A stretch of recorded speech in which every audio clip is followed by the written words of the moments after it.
Angkat sudah kembali dia. Sempurna kali ini. Luar biasa dia. Ambukan dari seorang Bayor. Bali Fadil. Ancang-ancang servis sudah lakukan. Terima kembali. Sempurna di Jogja.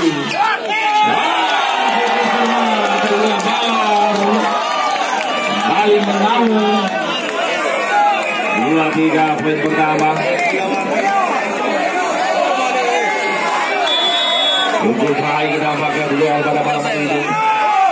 Bali servis umpan Firman lagi-lagi Ali akan diterima. Angkat kembali terlihat. Coba dicoba ulangi. Umpan ke belakang. Jeffrey masih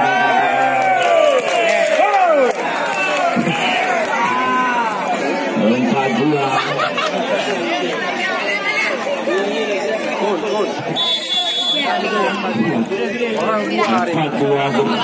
Baiknya seperti ini kemudian langsung lagi Bayor.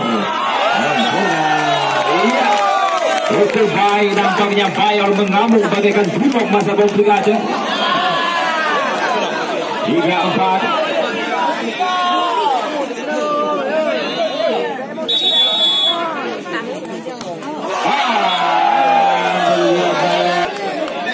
Jemper coba dilakukan. Sudah lakukan. Baik ke passing. Umpan cepat kembali Ridwan. Wah. 6-3 poin sementara. Balik center melakukan Jeffrey. Cukup baik progresi umpan dan lagi-lagi dapat terima kembali pada Amin.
Biar wasit cepat mengambil keputusan.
Wasit bawah pakai kacamata.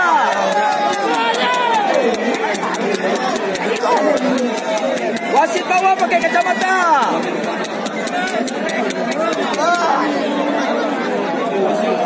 Dalam lamu.